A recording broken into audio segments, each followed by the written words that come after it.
wena ndikuyankhula panopa kamba kochulutsa zambiri zochita moyo mwawo sizikuyenda.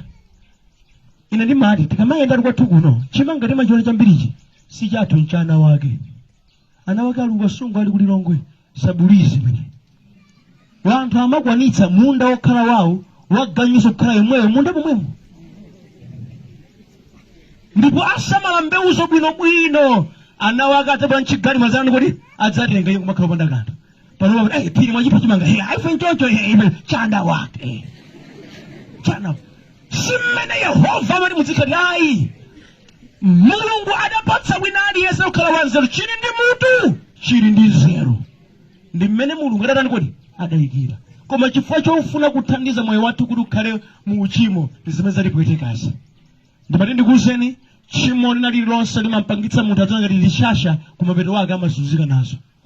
Ndi chimene Mulungu amatipewetsa. Ameni. Tidzafika bwanji tsono pokhala afulu malemba kuti mudzazira choonadi ndipo choonadi chidzatani kodi chidzakumasa. Pamene pamalimba nkhani kuti munthu uvomere chilungamo cha zimene zikuchitikira ambiri amakula mtima pati kodi pamenepa. Tiyendere ngati chimodzimodzi motere timtenge kachashu akhale apa ndi phindu lanji lipese cha mkachashu.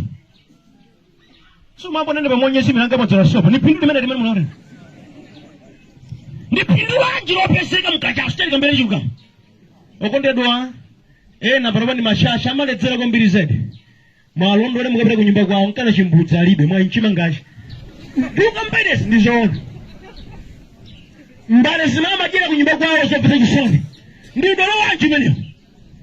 Koma kuti mwauzo ni chimwene mukuchitazi zikuonongezo iya atisiye tise nkusamba kuomwe mnadala kodi adaiwala. Ndimati ndikuzana mbale wanga zilipo zina zimene mudati mwalapa zimatha kubwerera. Koma zilipo zina mudalapa sikatati kodi akuchotseni mano kumowa mudzalapa mudzatipeza koma zigweru sizidzamera adzakhala pobewa sizidzamera. Chona chake nchili kodi ndi chimene. Okay, timtenge mzimayi amene iyeyo ndi hule amalola aliyese adatengera galidwe la nyama la galu la chisika pali ulemu apa. Andi masiku ano zanyanya upeza kuti no mayi mkulukulu akanka chibwezi kamwana kang'onong'ono kamwana kaupiri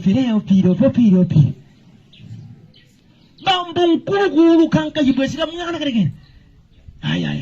Ai chituwa ichito simva chituwa ichito ndule mukodi. Koma kuti muuza kuti onyengati wanawe ndiwe amalinyosa mbusa ameneze koma unyengati wanawe nzeru isi. Okudidwa achulukilenji wanthu amene akukakamira zinthu zimene chilungamo chake zinthuzo ziwapweteka.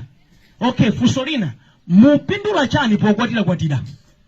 Sasaka uko mwana chili chimanga mutalemera ato chimwene. Mupindula chimene chemwali mupindula chani kokangotenga vana kuna kuti konse muli ndi vana 7 azibambo wawo osiyana. Yesu alipa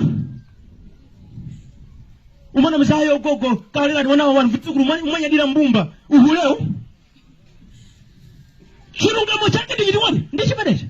Mukupindula chiyani pomamenyana ndi akazanu mupindula chiyani. Ndemalemba kuti ndipo kapoka musomano atayang'anizana ndi chilungamo nadzipeza choonadi cha moyo wanga sizoonayi. Ineyo ndili ndi vuto lofunika Mulungu andithandize. Ndimati ndikuwuzeni ngati simudzafika pa mulingo umenewu simungathandizike. Tsitsi liziva chipeso ndikuti kupesa kutheka koma zikavuta mangomera mpala basi ngazitani.